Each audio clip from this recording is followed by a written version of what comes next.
గారు పాయింట్స్ అన్ని కవర్ చేశారు అధ్యక్ష. కానీ కవర్ చేయని కొన్ని పాయింట్స్ మా ఏరియాలో ఉన్న సమస్యలు సభ దృష్టికి తీసుకొస్తాను అధ్యక్ష.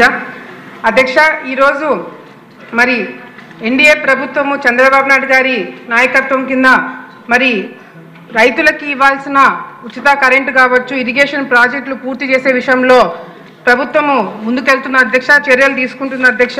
ఎందుకంటే మన ప్రభుత్వం వచ్చిన తర్వాత major irrigation projects Polavaram, Velugodu, Handri-Neeva, Galeru Nagari ఇట్లాంటి ప్రాజెక్టులన్నీ కూడా దాని మీద దృష్టి పెట్టడం జరుగుతుంది అధ్యక్ష. ముఖ్యంగా రాయలసీమ ప్రాంతంలో అధ్యక్ష, ఈ ఏదైతే గోదావరి బనకచల్ల ప్రాజెక్టు అది కానీ స్టార్ట్ అవుతే రాయలసీమ నిజంగా రత్నాల సీమగా మారుతుంది అధ్యక్ష. మరి చంద్రబాబు నాయుడు గారు ఏదైతే ఈ బడ్జెట్ ఈ ప్రాజెక్టు కోసము దాదాపుగా 45,000 కోట్లు ఖర్చు అవుతుందంటే కూడా వెనకాడకుండా తప్పకుండా రాయలసీమకి ఈ ప్రాజెక్టు రావడం వల్ల మేలు కలుగుతుందని చెప్పి ఆ ప్రాజెక్టును ముందుకు తీసుకెళ్తామని చెప్పి చెప్పడం జరుగుతుంది అధ్యక్ష. మరి వ్యవసాయంలో అదే టెక్నాలజీ అధ్యక్ష, ఈ శాఖ కింద అధ్యక్ష టెక్నాలజీని కూడా మన ప్రభుత్వము చాలా చక్కగా ఉపయోగించుకుంటుంది అధ్యక్ష. అట్లు డ్రోన్స్ విషయంలో కావచ్చు, లేకపోతే మొబైల్ మార్కెట్ ప్రైస్ ప్లాట్ఫామ్స్ విషయంలో కావచ్చు బాగా వాడుకుంటుంది అధ్యక్ష. అదేవిధంగా ఏఐ టెక్నాలజీని కూడా బాగా ఇప్పుడు ఏఐ టెక్నాలజీ అన్ని రంగాల్లో కూడా వాడుకుంటున్నారు. వ్యవసాయ రంగంలో కూడా ఏఐ టెక్నాలజీని వాడి మరి ఏదైతే డ్రోన్స్ ఎక్కడైతే ఈ స్ప్రే కొడతారో, ఎక్కడైతే ప్రాబ్లం ఉందో అక్కడే ఆ ప్రాబ్లమ్ని ఐడెంటిఫై చేసి అక్కడే మందు కొట్టేటట్టుగా కూడా ఏ టెక్నాలజీని వాడుకోవడానికి అవకాశం ఉంటుందని, అది కూడా దానివల్ల రైతులకి ఖర్చు కూడా తగ్గుతుంది అధ్యక్ష. అది దాని మీద కూడా దృష్టి పెట్టాలని చెప్పి కూడా కోరుకుంటున్నాం అధ్యక్ష. ముఖ్యంగా మా ఏరియాలో అధ్యక్ష నంద్యాల ప్రాంతంలో నంద్యాల సోనా అనేది మరి బ్రాండెడ్ రైస్ అధ్యక్ష, అది చాలా మందికి తెలిసే ఉంటుంది.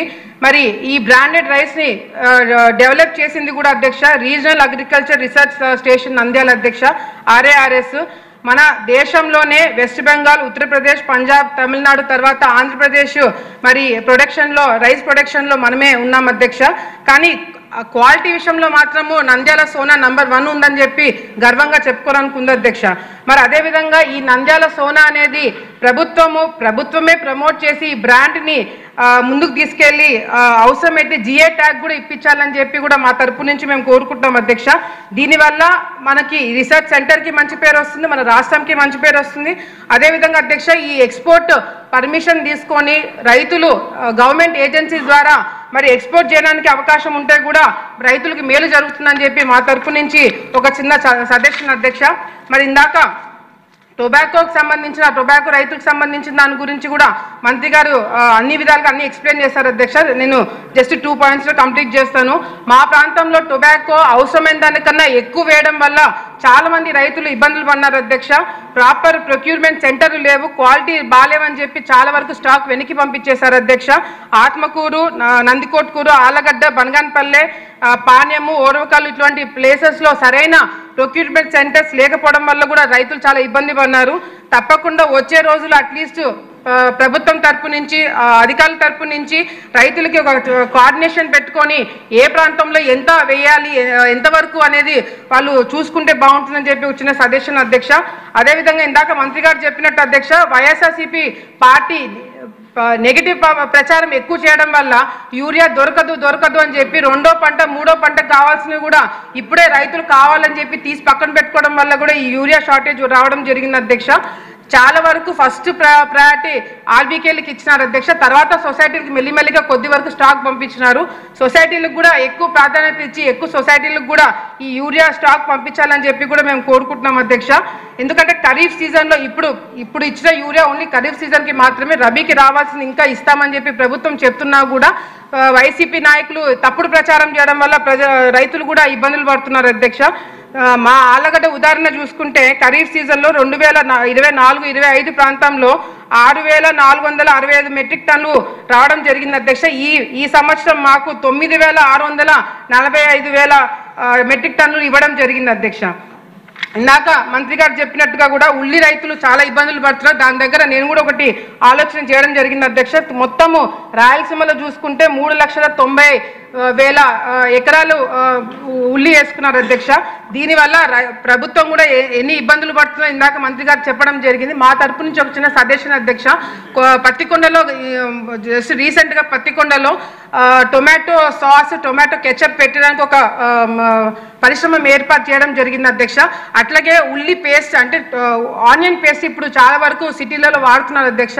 అటువంటి ప్లాంట్ కూడా కర్నూలు ఏరియాలో పెడితే ప్రభుత్వానికి ఖర్చు తగ్గుతుంది, రైతులకు కూడా బాగుంటుందని చెప్పి ఒక చిన్న సజెషన్ మా తరపు నుంచి మంత్రి గారికి ఇవ్వడం జరుగుతుంది అధ్యక్ష. అంతేకాకుండా అధ్యక్ష, చాలా వరకు నాకు తెలిసి అన్ని నియోజకవర్గాల్లో కూడా ఈ పంట ఆరబెట్టుకోవడానికి చాలా మంది రైతులు రోడ్ల మీద పంట ఆరబెట్టుకోవడం మనం చూస్తున్నాం అధ్యక్ష. గతంలో ఇంతకుముందు చంద్రబాబు నాయుడు గారు ప్లాట్ఫామ్స్ క్రియేట్ చేసుకోవడానికి అవకాశం ఉండింది. ఇప్పుడు చాలా మంది పంటలు వేసుకుంటున్నారు. అందరికీ చాలా మంది సొంత రైతులు కాకుండా ఈ టెనెంట్స్ వాళ్ళు కూడా ఉన్నారు కాబట్టి, అంటే కౌలు రైతులు కూడా ఎక్కువ ఉన్నారు కాబట్టి గవర్నమెంట్ భూములు అంటే గ్రామ స్థాయిలో సొంత పొలం ఉన్న వాళ్ళకి సొంత పొలంలో ప్లాట్ఫామ్ ఏర్పాటు చేసుకోవడానికి అవకాశం ఇస్తూ, సొంత పొలం లేని వాళ్ళకి గవర్నమెంట్ భూమి ఏదైనా ఏర్పాటు చేసి అక్కడ ప్లాట్ఫామ్స్ ఎన్ఆర్ఈజిఎస్ కింద ఇంతకుముందు ఇచ్చేవాళ్ళంతా, కానీ ఇప్పుడు ఎన్ఆర్ఈజిఎస్ కింద ప్లాట్ఫామ్స్ క్రియేట్ చేసుకోవడానికి ఇవ్వట్లేదు అధ్యక్ష. అది కూడా దృష్టి పెట్టాలని చెప్పి కూడా కోరుకుంటున్నాము. అంతేకాకుండా గతంలో రైతు బంధు కార్యక్రమం ఇంతకుముందు స్కీమ్ ఉండింది అధ్యక్ష. ఇంతకుముందు మార్కెట్ గోడౌన్స్ లో అధ్యక్ష ఈ ధాన్యం అనేది 90 రోజులు పెట్టడం వల్ల అక్కడ రెంట్ కూడా రైతులు రెంట్ కలెక్ట్ చేసుకోలేదు అధ్యక్ష. ఈ ధాన్యంకి రుణాలు కూడా అంటే లోన్ కూడా ఇచ్చేవాళ్ళు గతంలో. ఇప్పుడు వైసీపీ గవర్నమెంట్ మొన్న వచ్చిన తర్వాత ఆ స్కీమ్ క్యాన్సిల్ చేయడం వల్ల ప్రైవేట్ గోడౌన్లకి రైతులు ఇవ్వడం వల్ల పంట వాళ్ళకి ఏదైనా గిట్టుబాటు ధర లేని టైంలో రైతులు కూడా నష్టపోయినారు అధ్యక్ష. మళ్ళీ మేము రిక్వెస్ట్ చేసేది ఏంటంటే మళ్ళీ ఈ రైతు బంధు కార్యక్రమం ఏర్పాటు చేస్తే బాగుంటుందని మరొకసారి తెలియజేసుకుంటూ, ఇంకొకటి అధ్యక్ష, మా ఏరియాలో చాలా కంప్లైంట్స్ వచ్చినాయి అధ్యక్ష. అదేంటంటే ఏదైతే మన అన్నదాత సుఖీభవ కార్యక్రమము మనం ఏర్పాటు చేశామో, మనం రైతులకు ఏదైతే సంవత్సరానికి 20,000 రూపాయలు ఇస్తామని చెప్పినామో అది కేవలము ఓనర్స్కి మాత్రమే వస్తుంది అధ్యక్ష. కౌలు రైతులకి చాలా మందికి రావట్లేదని చెప్పి కూడా కంప్లైంట్ వస్తుంది. ఎందుకంటే ఎక్కువ శాతము రైతులు ఇబ్బంది పడి ఆత్మహత్యలు చేసుకుని కౌలు రైతులే అధ్యక్ష. సో అటువంటి కౌలు రైతులకు కూడా ఆదుకోవాలని చెప్పి కూడా మా తరపు నుంచి ప్రభుత్వం